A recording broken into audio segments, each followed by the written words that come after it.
Thank you for joining me. I'm Dr. Kishan Rees and this is What Med Media.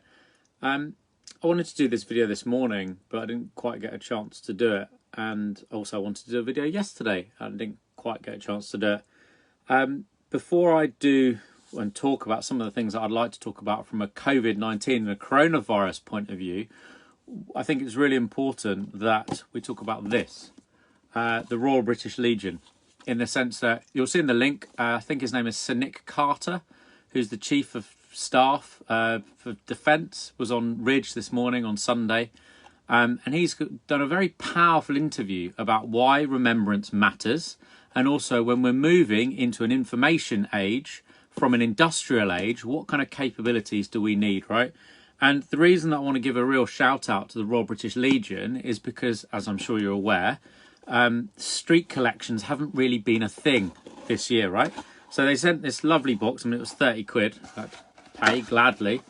And then inside it, you get this little certificate which says, "Remember together, this certificate and lapel pin commemorates the life of Henry Edward Collinson, rank private, Royal Army Medical Corps, country Italy, died 24th of January 1944, and the memorial was at Casino Memorial."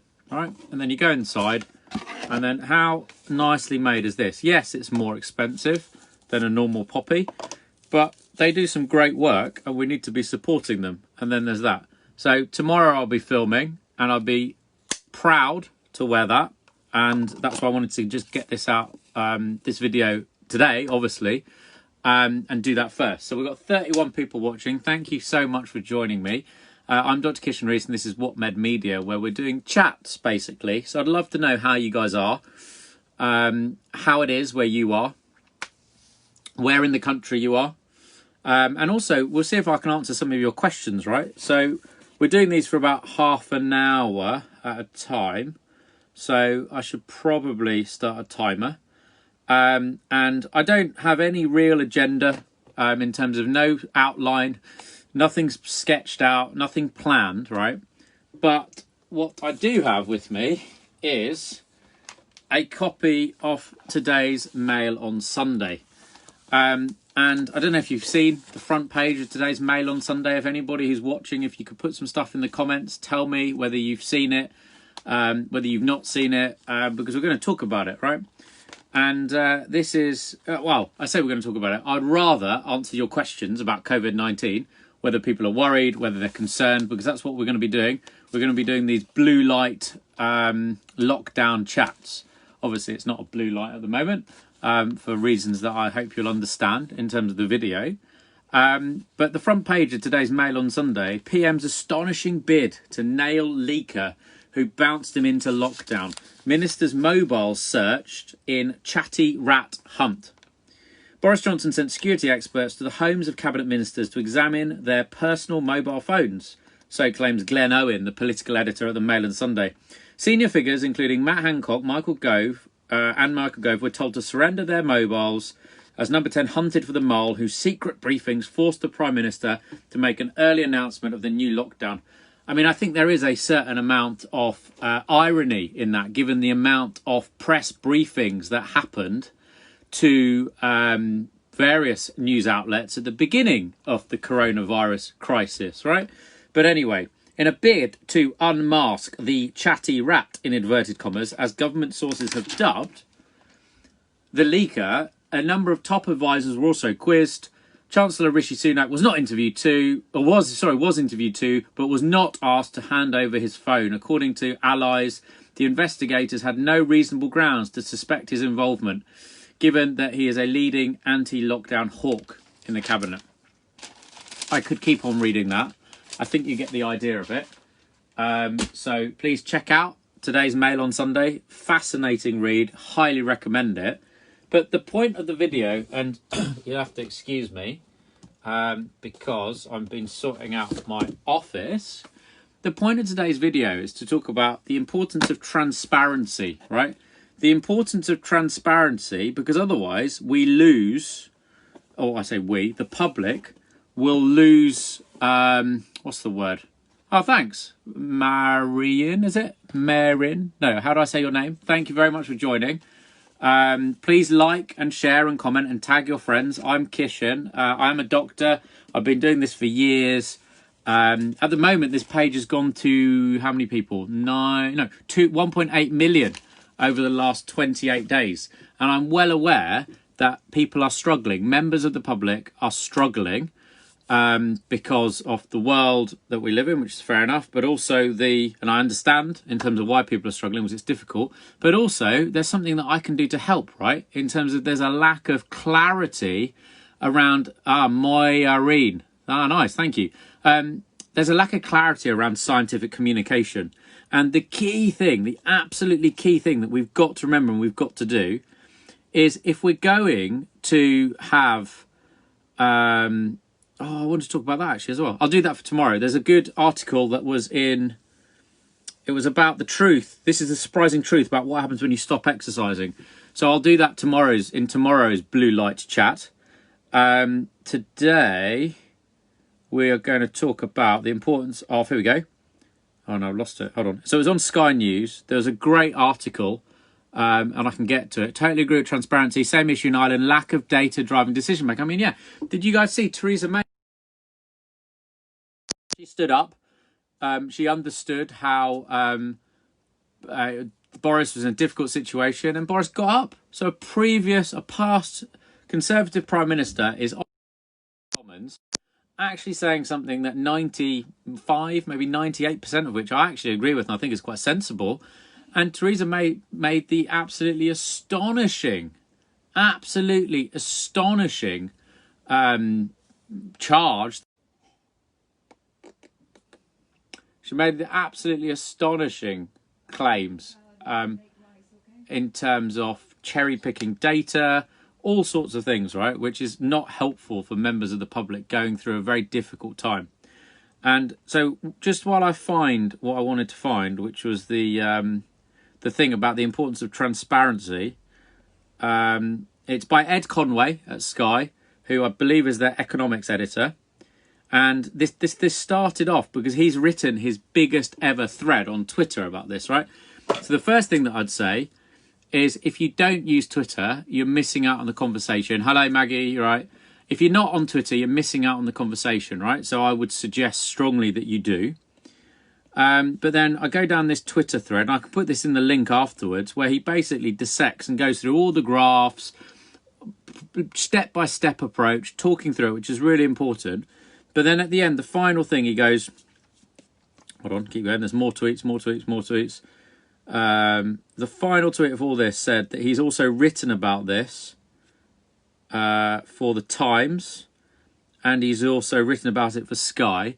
And he's basically saying, Ed Conway, the economics editor at Sky, saying we need transparency, not secrecy, not lying about whether an illustration was right or wrong, not using out-of-date, poorly labelled charts to justify decisions which will put thousands out of work, not hiding data that helps explain why we're facing unprecedented... Oh, I found it, and it's just gone. Sorry, hold on. Why we're facing unprecedented restrictions, right? And then bear with me. I'm going to get to the bottom of the thread again because this is definitely worth checking out on Twitter. It's a thread, loads of different tweets talking through all of what he's saying, right? But the only thing I wanted to do in terms of transparency and the importance of transparency when it comes to data and trust, and so we don't undermine public confidence in the system, is this thing here. He goes, so the final one is, he goes, Ed Conway, after this whole thread of tweets, and this is the story I'm going to read and talk to you about, and I'd really welcome your questions and comments. Data should be used to inform. Instead, the government, especially 10 Downing Street, has repeatedly used it to intimidate. This is unacceptable. Something I've written about for Sky News, says Ed Conway, and here's my Times column on it, right? I'll go to the Sky News one because that's the one that I've seen and read. And then that's what we're going to talk about briefly. Hold on. So click on that. Here we go. So, only 20 people watching. If you could tag, that means put at and the names of your friends that you might find useful on this. If you could like it and share it and send streams of likes in for me. I'm not getting paid for this. I'm doing this for a bit of a hobby, really. The only thing that we do is crowdfund for Facebook adverts so that we can get this to as many people as possible. Over the last 28 days, What Med Media content has gone to 1.8 million people, and there has been 185,000 engagements with those posts. So I really appreciate your time and your support, and giving us a bit of support and firepower on social media would be really helpful as well. All right. So we've been going for 8 minutes. I reckon it'll take me about a few minutes, 5 minutes maybe, to talk through this article. People are joining, so that's great. Thanks for joining. This video will be available to you afterwards, and you can watch it both on the What Med Media YouTube channel as well as the What Med Media Facebook page. And then if there's any questions, I'll take them, but otherwise we'll wrap up early tonight because I'll get a bit tired, really. But anyway, so coronavirus, disturbing lack of transparency risks undermining the lockdown. Whitehall may talk a good game on open data and transparency, but its instincts are to hoard and jealously guard numbers, according to Ed Conway, the economics editor at Sky News. And this was published on Friday, the 6th of November at 8:58 in the morning. Thank you. I can see people tagging other people. Thank you very much. That's very helpful. I really appreciate it. I think it's important that the members of the great British public and internationally actually have decent information, right? So we've had fake news. We're now entering into a world of pseudoscience. And if doctors can't speak up, who can, right? So one useful bit for the people that are watching might be is I would really suggest you buy yourself a pulse oximeter. They're only 20, 30 quid on Amazon. And the reason that that's really vital in a COVID-19 world is it can keep you safe, right? It can keep you and your loved ones and family safe, because if somebody was to contract COVID-19, one of the things that they can get is this so-called happy hypoxia, where their oxygen levels drop, okay? So it goes a lot lower, but you don't know about it until it's too late. And as you'll have seen, when Boris Johnson, the Prime Minister, was in ITU, you might have seen me on with Dermot Murnahan on Sky the night that happened. We know that COVID patients require high levels of oxygen really early on in their disease course, right? So the reason that I'm saying is get a pulse oximeter is because lots of people don't actually develop symptoms. They have this so-called happy hypoxia. As a medical professional, I know that if somebody's saturations, their oxygen saturations drops down to, I don't know, 70, 80%, that would have us jumping up and down in hospital and doing stuff to rush to make their oxygen get better. However, we also know that in COVID, people can have quite low sats for quite a long period of time, and they have no symptoms of that. Nobody knows. So that's a very small example of what I hope is the useful information that you can find here. The other most useful thing that you can find is just talking to people in the thread, right? In the comments. Get to know each other, say where you're from, what's it like, what's the local lockdown or national lockdown like where you are people listening to it, are they not, what are your questions, what are your concerns? And as I look up, if I see any, I will try my best to answer them. Thank you everybody for joining, keep tagging people, it really helps this get to more people. So, it's time to talk, as Ed Conway says, about worst case scenarios. After all, the Prime Minister's decision to lock down England was taken because, as he puts it, the virus is spreading even faster than the reasonable worst case scenario of our scientific advisors. In other words, the reason England is back in lockdown, a decision of a more enormous consequence for tens of millions of people, ultimately comes down to a data set. Ed Conway continues, in one sense, this is hardly unfamiliar. After all, COVID is both a public health episode and a data episode. Only by understanding the numbers about how the disease spreads can we understand the risks it poses and the best course of action taken to respond to it. Yet here's the strange thing. As far as Ed Conway can tell, the latest published reasonable worst case scenario in October dates back to May. It seems as if members of SAGE, the scientific advisory group which draws up these things and advise the PM on them, don't seem to know what the RWC, which is reasonable worst case scenario, let's call it by initials from that by now on, actually is RWC. And then we've got a video where he's talking through Sir Patrick Vallence's illustration with the caption. This is all available on Sky News, and I will add this link to the this post so you can look at it. And then under that it goes, before we go down this wormhole, it's perhaps emphasising that he's not trying to make a point about whether this lockdown is or isn't the right thing to do. And I completely agree.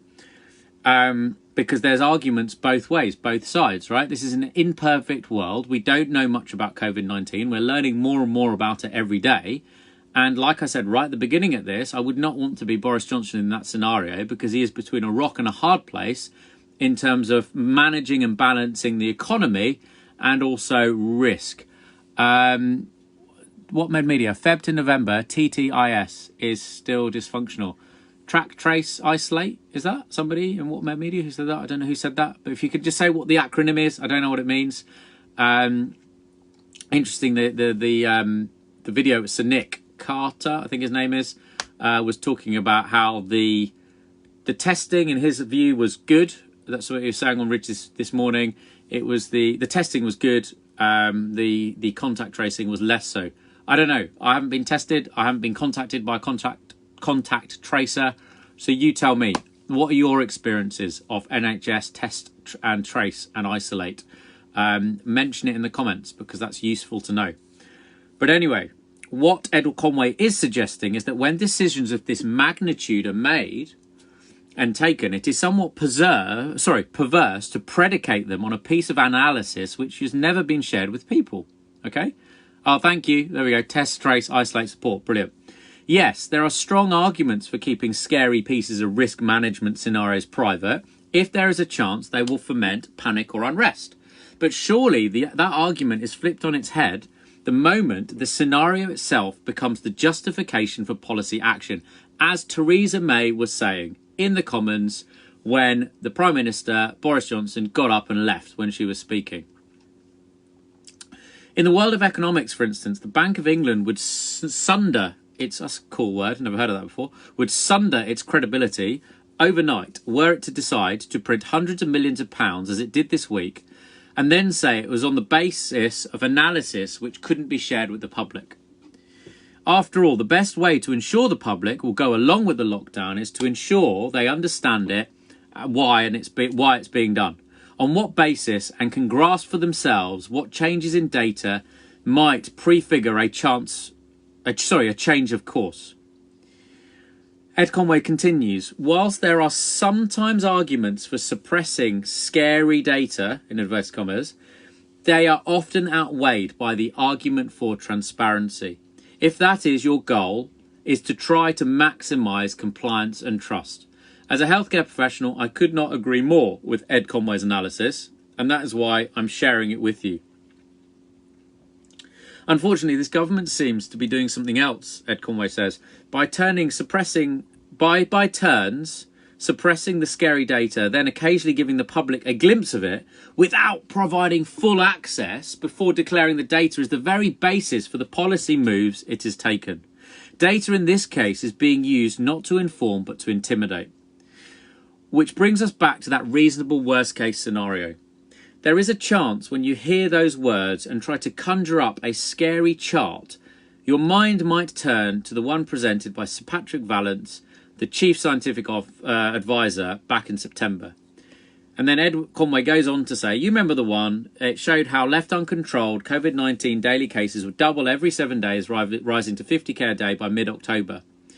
Now, when Sir Patrick presented this chart, he was very clear it was an illustration. So when the topic of worst case scenarios recently came up, Ed Conway assumed that he didn't mean Sir Patrick's chart.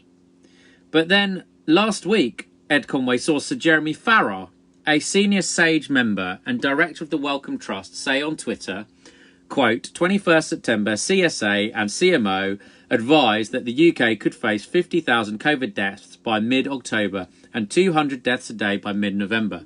Those based on SAGE reasonable worst case scenario. So SAGE is the Scientific and Advisory Group for Emergencies, a group of scientists that advise the government. And this is really interesting in terms of if you dig out the clip of Theresa May in the Commons talking about this, and Channel 4 News posted a brilliant clip, just watch it, right? Whether you are red or blue, right or left, it doesn't matter. Listen to what Theresa May's had to say. I can't believe only 20 people are watching as well. Do us a favour, like, share, comment. I don't get paid for this. I've had a long day. I'm recovering. I don't want to play the sympathy card, but I'm recovering from a brain injury. So just do us a favour and like and share and comment if you think this information needs to get out to more people. If you don't, that's absolutely fine. I don't mind. But anyway, so then, if that is indeed the worst case scenario, have we surpassed it? Well, if you look at the actual daily reported cases, the short and definitive answer is no. Daily cases, which were what Sir Patrick was referring to, never grew at the rate laid out in his chart and remained barely half of the 50,000 figure he warned of. And then there's a great thing here in terms of that is the illustration and that is the graph that they are talking about. I'm just reading this and I'm getting a bit tired now, so I'm not going to read all this, but it's a really long article. So I'll put the link in it and I'll make sure. I'm going to stop and have some water if I've left some somewhere. I think there's some down here maybe. Here we go. So anyone who's watching, has anyone got any questions? What are your thoughts about this?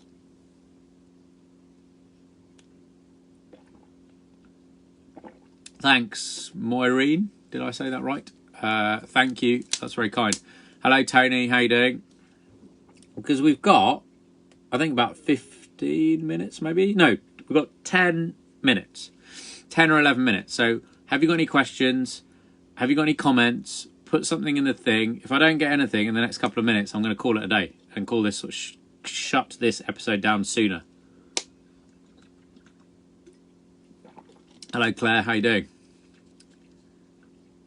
Hilary Andre. Do you want to come on camera? I've never done that before.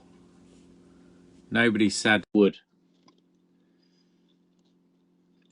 Thanks. It's only Maureen. I can't remember if I got that right because you typed it out for me. And if anyone wants to come on camera, I'll press come on camera. You know, have you got any questions, right? This is like a format that I want to do on What Med Media, which is a chat show. I've read for 20 minutes. I've done 20 minutes of the work.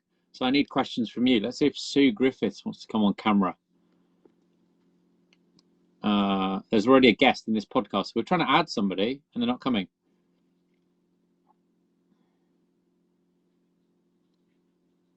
I think let's go with that. See if Dorothy Tully wants to come on camera. Come on, do us a favour. I've never seen. Oh no, can't bring Dorothy on camera. I've never seen this. I've never ever seen this. I saw a comment about schools. That's quite a common thing, right? Lots of people are talking about schools. They're concerned. Phil Wilkes. Maybe Phil Wilkes want to come on camera. See if you got any questions. Can't bring Phil on camera. Okay. Curious. What do you think about COVID mutation with minks in Denmark? If mutations continue with different mammals, does this mean our hope that vaccination coming to the rescue is unrealistic and we can't keep locking down the hope of vaccine? So I think the vaccine business, the lockdown business is a short-term sticking plaster, right? We've got to do something because if you leave this infection, this virus to run rampant and out of control, there is a worst case scenario that can happen, right? Shelley, do you want to come on camera? Let's try and put Shelley on camera. Can't bring Shelley on camera. I don't know why it doesn't work.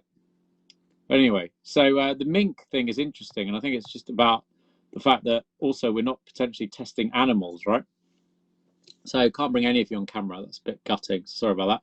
So you're going to have to put your questions in the thing and I'll see them. In terms of schools, it's difficult because the longer... Having a bad hair day, otherwise we'll come on camera. Okay, welcome to my world every day. I'm just grateful to have hair. But anyway, so do we learn to live with this? Remember that they said at the beginning this would be the new normal, right? And schools are difficult, but you can't just lock down them either, right? And you can understand why. There has to be a balance to be struck. And if I was, say, making these kind of decisions, I think I'd want to look at how do we, this is a bit broader, but how do we rewire the economy to make it fairer so that it's not, in jeopardy of collapsing as soon as people don't go out and buy non-essential stuff, right? Hold on. Is there an end to this? A point where we say we're relatively okay without a virus? Had a flu jab today, so not presentable. Crashed out on sofa. Fair enough. Is there an end to this? A point where we'll just say we're relatively okay without a virus? Yeah, I think so. Definitely, I think so. And hey, Mark, how you doing? 100%. I think there's an end to this, right? It's easy to think that there's no end to this at the moment, and that's because information from March has been lacking, greatly lacking, right? Which is a shame, and I think we the taxpayer deserve better, quite frankly. And I think the information should be explained and described in a way that people can understand. Oh yeah, so there's even talks about. Here we go, Pam. That's a great comment. Thanks for bringing this up. There's even talks about everybody in UK maybe go into lockdown, into isolation for 2 weeks in January. So to see if that will lower the number of cases. So I've heard some stuff about that. Let's try and bring Joanne Walton on camera. Here we go. Let's see. Can't bring you on camera. Gutted. Okay. So this lockdown in January business, right, is a bit concerning because, firstly, my suggestion would be let's cancel Christmas. Let's rearrange it. Let's do it in March, right, or let's do it in June. Okay. And the reason being, the polling has suggested that cancelling Christmas wasn't resonating very well. So one of the reasons, in my humble personal opinion, not that I have access to any of the data, and I will caveat that and put that out, but certainly what I'm telling friends and family is that by going into a lockdown now, and they're talking about it because Johnson has actually, he's been pressed by it by Starmer, and Johnson has said that we will be leaving lockdown on the 2nd of December, regardless of what the R rate is. Now, how on earth is that sensible, Boris? You've had this disease. You've seen how serious it is. You've written loads of stuff about how you value the nurses that looked after you. But why can't you just give Starmer a straight answer when he asked you if the R is rising, the rate at which this virus reproduces, will we remain in lockdown? And he goes, we will come out of lockdown regardless. He didn't want to answer the question. That was on PMQs, I think, last week or this week. I can't remember. I lose track.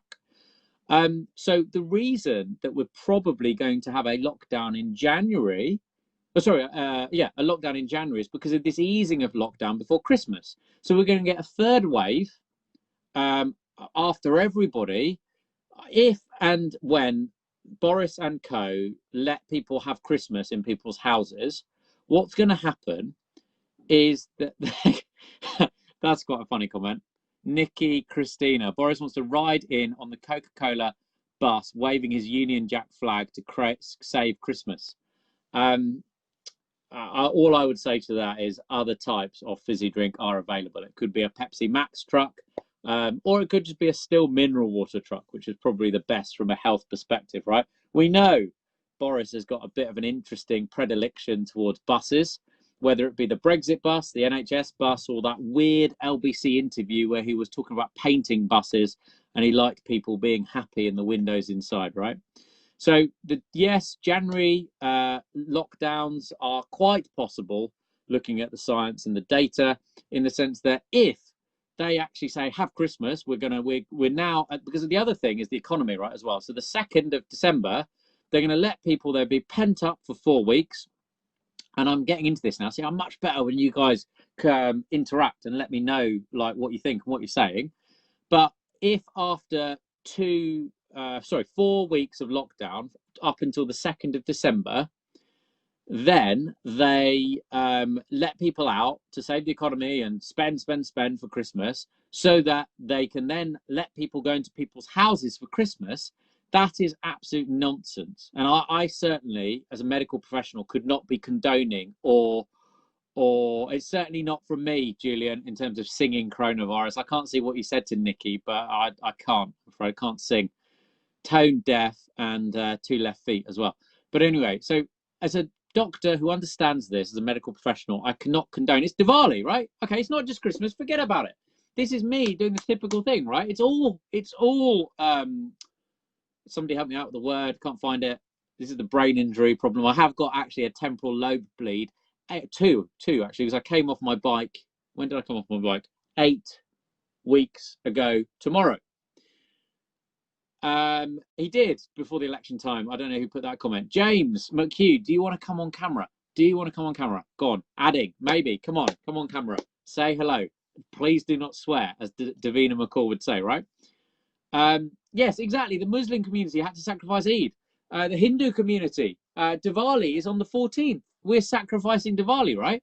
So what? Oh, okay. No worries. Decline the live video invitation. Fair enough. It's 14th of, so it's next Saturday, I think. So as a healthcare professional, as a doctor, I could not be condoning to go and sit in other people's houses to celebrate any religious festival. And so here I go. I'm putting nailing my colours to the mast, so to speak, advising you. It's only 25 people watching, which is a shame. It'd be better if it was more. But if you go off and tell 25 people, who then go off and tell 25 people, and considering this content does reach 1.8 million in the last 28 days, together, WhatMed Media can make a positive difference. I would not condone going into anybody's houses to celebrate any religious festival, whether it be Eid, Diwali, Christmas, okay? It is absolute nonsense. Wendy, would you like to come on camera? Please. Somebody say yes. I've never done this before. Okay, Wendy can't come on camera either. I need to just quit, I think that. So we're coming up to the end of this 30-minute episode. If somebody can tell me how long we've been running for, I think I'm going to go. I hope I've answered some of your questions. I hope it's been useful. Look back on other channels, on other videos on this channel, whether it be on the YouTube page or on the Facebook page. We've done a blue light chat this afternoon about type 2 diabetes. The blue light chat we did before that, we talked about, what did we talk about? Can't remember. Oh yeah, stress and anxiety and all this sort of stuff. So every day, if I can, can't promise, but as many days as I can during lockdown, I'm going to try and do a half an hour chat about stuff that's going on, because I'm also writing an MD about the use of media in communication during a global pandemic. So it's nothing if not topical. So yeah, thanks very much for watching. I really appreciate your time. If you could please join the GoFundMe page that I will put in the link to this video, or you can just go on GoFundMe and search WhatMed Media and it will come up. Yeah, quality, not quantity, 100%, Annie, 100%. Can we do an arthritis one? Yes, Angela, if you want. I'd love to do an arthritis one. Angela lives down the road from me. So I'd love to do. Hey, John, how you doing? Oh, all the people are coming now. I might be persuaded to stay depending on what comments I get from the 34 people that are watching. So the more kind of input, I could be persuaded to stay, but you're going to have to be quick because I'm going to have to go. Thanks, Angela. That's a little heart love. That's very kind. Just floating up the screen away over there. That's great. I'd love to do an arthritis one and talk to you about that and with you and learn from you about it. 100%. Somebody help me out. Where was I? I think we've hit half an hour. So I'm going to wrap because I can actually feel in my head, just in there and about there and there, triangulating it, right? That is where a marble size piece of blood and also hemosiderin is. Hey, James, thanks for joining. Welcome to WhatMed Media. I'm Kishan, I'm a doctor, and you can look through in the back catalogue in terms of the stuff on WhatMed Media. I don't have time to go into it now, but what I do have time to say is together, the people that watch this content are having a massive difference on the pandemic. In the last 28 days, we've reached 1.8 million people. Generally, that's been free. Thanks, Julian. I'm glad you liked it. That's been through free just by you liking, you sharing, and you commenting. That basically tricks Facebook and make Facebook serve it up to more people. The other way we can get content out to people is through Facebook adverts. So this is a hobby. I don't get paid for it. I've got the kit, I've got the data, I've got the phones, I've got the knowledge. But the one thing that I'd ask you to do is please, please, please, if you can give us a quid, go to the GoFundMe page. That will be on the description in this video in time. We've so far raised £2,200, I think. 100% of that money is going 100% towards Facebook ads. And yeah, it's all right, isn't it? Maureen, I think is your name. I'm sorry. It's because of my dyslexia. I see it and I read it and I want to say something different, but equally I don't want to mangle your name again. So yeah, amazing reach, amazing impact, 100% up to you. I'm going to chill out now because I can actually feel my head pulsing. After a traumatic brain injury, you should limit intellectual input or effort, said one of my old medical director or medical bosses, basically. Thanks so much, Jeanette. I'm glad you liked it. It was excellent. It's on Twitter, it's on LinkedIn, it's on YouTube. It's actually on Prepare for FY1, which is a YouTube channel, which in that there's a little video about my bike accident, which I have mentioned as well. So thank you very much for watching. I really appreciate the time. Thank you so much for spending half an hour of your Sunday evening with me. And I really look forward to seeing you guys really, really soon. So look after yourselves and each other. Take care. Try not to be too perturbed or put off by the media and the media nonsense, because there is a lot of it, and it's hard to cut through what is nonsense and what isn't when there's been a lack of transparency about it data. Let's empower, let's engage people, let's share the data with people, and let's educate them to the point that they can make their own informed decisions. Thanks so much for watching, and I'll see you guys really, really soon. Cheers.